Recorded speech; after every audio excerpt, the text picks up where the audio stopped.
السلام عليكم في قناة أنير. كنتمنى تكونوا بخير وعلى خير وفي صحة جيدة دائما يا ربي. بالنسبة للفيديو ديال اليوم كما كتلاحظوا غادي نديروا واحد الكراتان صحي من طبيعة الحال بالكورجيت او الكوسة مع لي زيبينار. كنتمنى انكم تتبعوا الفيديو حتى الاخر. من طبيعه الحال كالعاده الى عجبكم هذا الفيديو ما تنساونيش من اللايكات، التعليق ديالكم اللي كتفرحني، وبارطاجيوه مع صحابكم وحبابكم. ندوز دابا الطريقه والمقادير في نفس الوقت. عندي هنا في واحد المقله غادي نوضع تقريبا 2 معالق ديال زيت الزيتون. غنوضع عليها نص ديال البصله اللي قطعتها على الشكل هذا كما كتلاحظوا، وغادي نخليوها تشحر واحد شويه.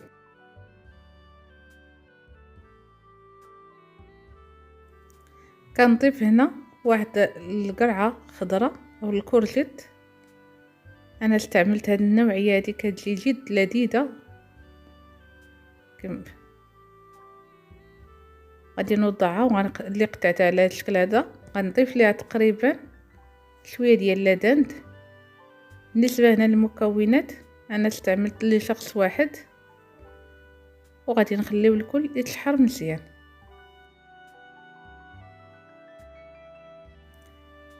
كنضيف عليهم شويه ديال الملح، شويه ديال الابزار، وكنحك واحد الثومه. كنضيف عليهم شويه ديال لي زيبيناغ اللي قطعتهم على هذا الشكل هذا،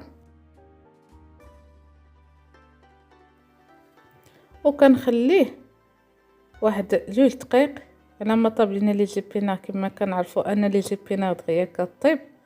وكذلك بالنسبه للملحه كنحاولوا نقصوا الملحه في اي وصفه كنوضعوا فيها لي زيبيناغ او السبانخ، لانها كتكون فيها كتجينا مالحه.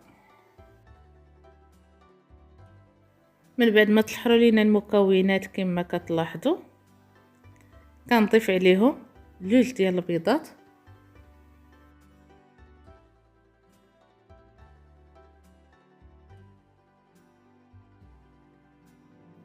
وكنضيف عليهم واحد المعلقه ديال الياغورت طبيعي. صافي كنخلطوا هاد المكونات وكنجيب واحد المول ديال الفرن وغادي نوضعوا فيه المكونات.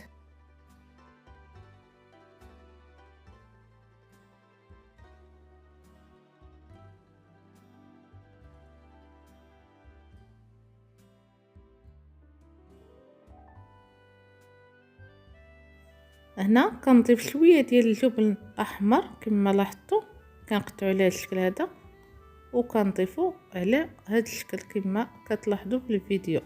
صافي وكندخلها للفرن. بالنسبه للفرن غادي نسخنوه على 180 درجه. غادي نخليوه شاعل من التحت حتى طيب لينا الكراتان ديالنا، وكنشعلو من الفوق باش تحمر لينا واحد شويه.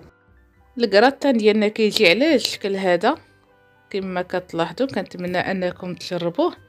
انا هنا رافقته بواحد السلطه اللي درت فيها الخس والخيار والمندلين والفجل، وعصرت عليهم شويه ديال الليمون.